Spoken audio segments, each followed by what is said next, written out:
Hello friends, pattern सीखने की इस सीरीज में आज हम देख रहे हैं पैटर्न नंबर 22। तो उसके लिए सबसे पहले हम CLR SCR लिख देते हैं ताकि हमें कोई प्रीवियस आउटपुट दिखाई ना दे, और लास्ट में हम गेट CH लिख देते हैं। अभी पैटर्न को हम ध्यान से देखें तो पैटर्न के अंदर टोटल 5 रोज है और हर एक रो के अंदर different number of stars print करवाने हैं। लेट अस से फर्स्ट रो के अंदर हमें 5 स्टार प्रिंट करवाने हैं, सेकंड रो के अंदर हमें 4 स्टार प्रिंट करवाने हैं, थर्ड रो के अंदर हमें 3 स्टार प्रिंट करवाने हैं, फोर्थ रो के अंदर हमें 2 स्टार प्रिंट करवाने हैं और फिफ्थ रो के अंदर हमें 1 स्टार प्रिंट करवाना है, और मैक्सिमम हमें फर्स्ट रो के अंदर 5 स्टार प्रिंट करवाना है। अभी हम फर्स्ट रो को ध्यान से देखें तो उसका लास्ट यानी कि फिफ्थ स्टार 9th पोजीशन पे है और उसके पहले 4 star as well as 4 species है, यानी कि अभी हम एक स्टार को एक कॉलम के तौर पे ट्रीट करें एज वेल एज एक स्पेस को भी एक कॉलम के तौर पे ट्रीट करें, तो हमें फर्स्ट रो के अंदर टोटल 9 कॉलम्स चाहिए, सेकेंड रो के अंदर भी हमें 9 कॉलम्स चाहिए, थर्ड रो के अंदर भी हमें 9 कॉलम्स चाहिए, फोर्थ रो के अंदर भी हमें 9 कॉलम्स चाहिए और फिफ्थ रो के अंदर भी हमें 9 कॉलम्स चाहिए। यानी कि हम ऐसा कह सकते हैं कि हमें इस पैटर्न को 5x9 ग्रिड के अंदर प्रिंट करवाना है। और पैटर्न के इंट्रोडक्शन के अंदर हमने देखा था कि ग्रिड को कैसे प्रिंट करवाते हैं। तो लेट अस से उसके लिए मैं यहाँ पे एक फॉर लूप ले लेता हूँ और उस फॉर लूप के अंदर मैं मैसेज के तौर पे लिखता हूँ कि i is equals to 1, i less than और इक्वल्स टू 5 और i प्लस प्लस, जहां पे i और कुछ नहीं लेकिन रो की वैल्यू रिप्रेजेंट कर रहा है। उसके बाद उसके अंदर हम एक और फॉर लूप लेते हैं जिस फॉर लूप के अंदर हम मैसेज के तौर पे लिखते हैं कि j is equals to 1, j less than और इक्वल्स टू 9 और j प्लस प्लस,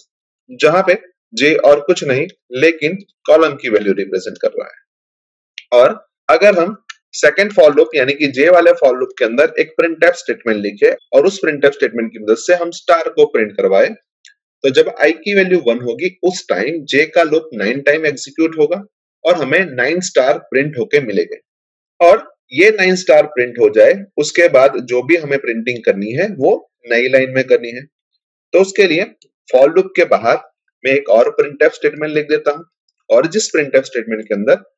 मैं लिखता हूं कि /n, यानी कि ये प्रिंटफ स्टेटमेंट हमें हमारा कंट्रोल नई लाइन में लाके देगा। अभी लूप के अंदर जो दो वेरिएबल हमने यूज किए हैं उस दो वेरिएबल को हम ऊपर डिक्लेयर कर देते हैं, let us say integer i as well as j, and then program को टेस्ट करेंगे।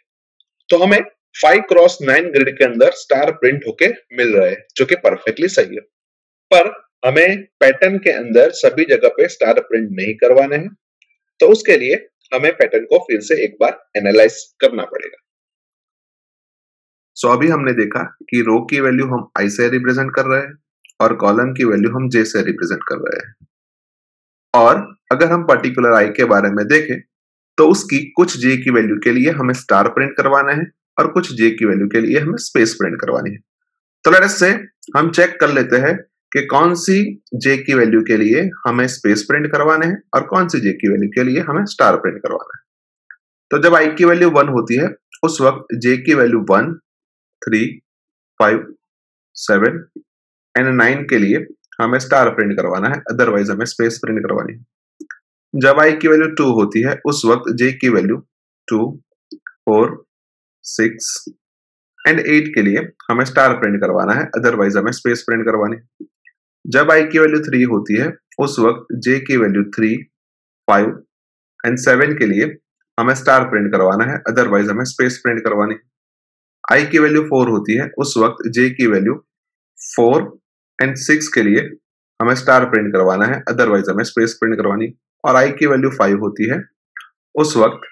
j की वैल्यू 5 हो तब हमें स्टार प्रिंट करवाना है, अदरवाइज हमें स्पेस प्रिंट करवानी है। यानी कि अगर हम i इज इक्वल्स टू 1 के लिए ऐसा लिखे कि जब j की वैल्यू 1 या 1 से ज्यादा हो एज वेल एज 9 या 9 से कम हो तब हमें स्टार प्रिंट करवाना है। उसके बाद i इज इक्वल्स टू 2 के लिए हम देखें तो जब j की वैल्यू 2 या 2 से ज्यादा हो एज वेल एज 8 या 8 से कम हो तब हमें स्टार प्रिंट करवाना है, अदरवाइज हमें स्पेस प्रिंट करवानी है।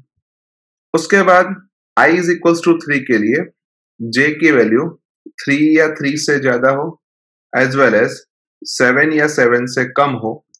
तब हमें स्टार प्रिंट करवाना है, अदरवाइज हमें स्पेस प्रिंट करवानी है। उसके बाद i इज इक्वल्स टू 4 के लिए जब j की वैल्यू 4 या 4 से ज्यादा हो एज वेल एज 6 या 6 से कम हो तब हमें स्टार प्रिंट करवाना है, अदरवाइज हमें स्पेस प्रिंट करवानी है। और जब i की वैल्यू 5 हो उस वक्त j की वैल्यू भी 5 हो तब हमें स्टार प्रिंट करवाना है, अदरवाइज हमें स्पेस प्रिंट करवानी है। अभी ऊपर के 4 स्टेटमेंट को हम ध्यान से देखें तो वो कॉमन स्ट्रक्चर में है, और अगर हमें लास्ट वाले स्टेटमेंट को भी कॉमन स्ट्रक्चर में लिखना है तो हम कुछ ऐसा लिख सकते हैं कि j ग्रेटर देन और equals to 5 as well as j less than और इक्वल्स टू 5 हो तब हमें स्टार प्रिंट करवाना है, अदरवाइज हमें स्पेस प्रिंट करवानी है। यानी कि इन पांचों स्टेटमेंट को अब हम कॉमनली एक स्टेटमेंट के तौर पे लिख सकते हैं। तो हम कुछ ऐसा लिखते हैं कि j ग्रेटर देन और equals to x and j less than और इक्वल्स टू y। अभी यहां पे भी जो कॉमन इक्वेशन हमने लिखा है वो भी सेटिस्फाई हो जाए तो भी हमें कहीं जगह पे स्टार प्रिंट नहीं करवाना, यानी कि इसके साथ साथ हमें कोई और कंडीशन भी लिखनी पड़ेगी। लेट अस से उसके लिए हम लिख देते हैं कि कोई कंडीशन z, और वो z की वैल्यू हम फाइंड करेंगे कि कौन सी z की वैल्यू के लिए हमें स्पेस प्रिंट करवानी है। अभी हम x की वैल्यू को ध्यान से देखें तो फर्स्ट केस में वो 1, सेकेंड केस में 2, थर्ड केस में 3, फोर्थ केस में 4 और फिफ्थ केस में 5 है। और y की वैल्यू को देखें तो फर्स्ट केस में 9, सेकेंड केस में 8, थर्ड केस में 7, फोर्थ केस में 6 और फिफ्थ केस में 5 है। यानी कि अब हम ऐसा कुछ लिखते हैं कि i, x और y के बीच में क्या रिलेशन है। तो जब i की वैल्यू 1 होती है उस वक्त x की वैल्यू 1 होती है एंड y की वैल्यू 9 होती है। उसके बाद जब i की वैल्यू 2 होती है उस वक्त x की वैल्यू में इंक्रीमेंट होता है जो हम यहाँ पे देख सकते हैं, और y की वैल्यू में डिक्रीमेंट होता है यानी कि 8 होती है। तो हम लिख देते हैं कि x is equals to 2 and y is equals to 8। उसके बाद i की वैल्यू 3 होती है उस वक्त x में इंक्रीमेंट यानी कि 3 और y में डिक्रीमेंट यानी कि 7। उसके बाद i इक्वल्स टू 4 के लिए x की वैल्यू 4 एंड y की value 6 and i equals to 5 के लिए x की वैल्यू 5 एंड y की वैल्यू भी 5। यानी कि अगर हम x और i की वैल्यू को ध्यान से देखें तो दोनों की वैल्यू सेम है। यानी कि हमने जो इक्वेशन लिखा था कि j ग्रेटर देन और इक्वल्स टू x, उसकी जगह पे हम ऐसा भी लिख सकते हैं कि j ग्रेटर देन और इक्वल्स टू i। उसके बाद अगर हम i और y का एडिशन करें तो फर्स्ट केस में वो हमें 10 देता है, सेकेंड केस में b वो हमें 10 देता है, थर्ड केस में b वो हमें 10 देता है, फोर्थ केस में b वो हमें 10 देता है और फिफ्थ केस में b वो हमें 10 देता है। यानी कि अगर हम कॉमनली इसको लिखे तो हम कुछ ऐसा लिखते हैं कि i और y का एडिशन हमेशा 10 होता है, और उसके ऊपर से अगर हम y की वैल्यू को डिराइव करें तो y की वैल्यू 10 माइनस i होती है। यानी कि आगे हमने जो इक्वेशन लिखा था वहां पे हम j लेस देन और इक्वल्स टू y की जगह पे j लेस देन और इक्वल्स टू 10 माइनस i लिख दे तो हमारा काम हो सकता है। उसके साथ साथ हमें एक और कंडीशन लिखनी है जो कि है सेट। अभी हमने दो फॉर लूप लिए थे जिसमें से पहला फॉर लूप i यानी कि रो के लिए था और दूसरा फॉर लूप j यानी कि कॉलम के लिए था। और दूसरे फॉर लूप के अंदर हमने एक प्रिंटफ स्टेटमेंट लिखा था जिस प्रिंटफ स्टेटमेंट के अंदर हमने स्टार को प्रिंट करवाया था। यानी कि ये जो फॉर लूप का पूरा स्ट्रक्चर है वो हमें 5x9 ग्रिड के अंदर स्टार प्रिंट करके दे रहा था। लेकिन अभी अभी हमने एक कंडीशन आइडेंटिफाई की और अगर वो कंडीशन सही होती है तभी हमें स्टार को प्रिंट करवाना है, अदरवाइज हमें स्पेस को प्रिंट करवाना है। तो उसके लिए हमने यहाँ पे जो प्रिंटफ स्टेटमेंट लिखा है उसको हम इफ एल्स स्ट्रक्चर के बीच में लिख देते हैं। और कंडीशन के तौर पे जो हमने अभी आइडेंटिफाई की उस कंडीशन को ही लिख देते हैं। और अगर कंडीशन गलत होती है तो हमें स्पेस प्रिंट करवानी है, तो इसी वजह से हम एल्स पार्ट के अंदर स्पेस को प्रिंट करवा देते हैं। अभी हम z की वैल्यू आइडेंटिफाई कर लेते हैं। तो जब पहली बार हम स्टार प्रिंट करवाते हैं उसके बाद हमें स्पेस प्रिंट करवानी है। स्पेस प्रिंट करवा देने के बाद हमें फिर से स्टार प्रिंट करवाना है। स्टार प्रिंट करवा देने के बाद हमें फिर से स्पेस प्रिंट करवाना है। यानी कि हम एक फ्लैग ले लें और उस फ्लैग की वैल्यू हम इनिशियली 1 रखें, और जब भी हम स्टार को प्रिंट करवा दें उसके बाद हम फ्लैग की वैल्यू को 0 कर दें, एंड जब भी हम स्पेस प्रिंट करवाए उसके बाद हम फ्लैग की वैल्यू को 1 कर दें, और z की जगह पे हम ऐसा लिख दें कि फ्लैग की वैल्यू अगर 1 हो तभी हमें स्टार को प्रिंट करवाना है, अदरवाइज हमें नहीं करवाना है। और यहां पे जो हमने फ्लैग की वैल्यू 1 एज्यूम की, उस फ्लैग की वैल्यू को हम हर एक रो के स्टार्टिंग में सेट कर देंगे, एंड फिर प्रोग्राम को एक बार टेस्ट करेंगे तो हमें हमारा डिजायर पैटर्न मिल जाएगी। तो लेट अस से अभी एक बार इस पूरे कोड को प्रोग्राम के अंदर देख लेते हैं।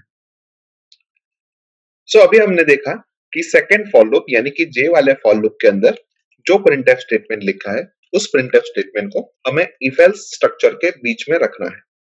एज वेल एज उसके अंदर जो एल्स ब्लॉक है वहां पे हमें एक प्रिंटफ स्टेटमेंट लिखना है, और उस प्रिंटफ स्टेटमेंट के अंदर हमें स्पेस को प्रिंट करवाना है। उसके साथ साथ इफ की कंडीशन के तौर पे हमें रखना है कि j ग्रेटर देन और equals to i, as well as j less than और equals to 10 minus i, as well as flag is equals to 1, और फ्लैग की वैल्यू हर एक रो के लिए इनिशियली हम 1 ले लेते हैं, एज वेल एज एक बार स्टार प्रिंट करवा देने के बाद हम फ्लैग की वैल्यू को 0 करते हैं, और स्पेस प्रिंट करवा देने के बाद हम फ्लैग की वैल्यू को 1 कर देते हैं। अभी जो फ्लैग नाम का वेरिएबल हमने यूज किया है उस फ्लैग नाम के वेरिएबल को हम ऊपर डिक्लेयर कर देते हैं, let us say integer flag. Now यहाँ पे जो j लेस देन और इक्वल्स टू 9 है उसको हम j लेस देन और इक्वल्स टू 2 इंटू 5 माइनस 1 भी लिख सकते हैं, और j लेस देन और इक्वल्स टू 10 माइनस i की जगह पे हम ऐसा लिख सकते हैं कि j लेस देन और equals to 2 into 5 minus i, and उसके बाद प्रोग्राम को एक बार हम टेस्ट कर देते हैं। तो हमें हमारी डिजायर पैटर्न 5 रोज के लिए प्रिंट होके मिल रही है, जो कि परफेक्टली सही है। अभी इसी पैटर्न को अगर हमें n रोज के लिए लिखना हो तो हम सबसे पहले एक इंटीजर वेरिएबल n डिक्लेयर करेंगे,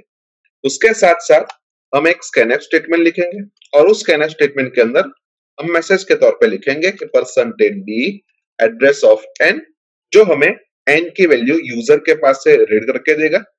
और स्कैनफ के ऊपर हम एक प्रिंटफ स्टेटमेंट लिख देते हैं, और उस प्रिंटफ स्टेटमेंट के अंदर हम मैसेज के तौर पे लिखते हैं कि एंटर n। उसके अलावा जो फॉर लूप्स हमने लिखे हैं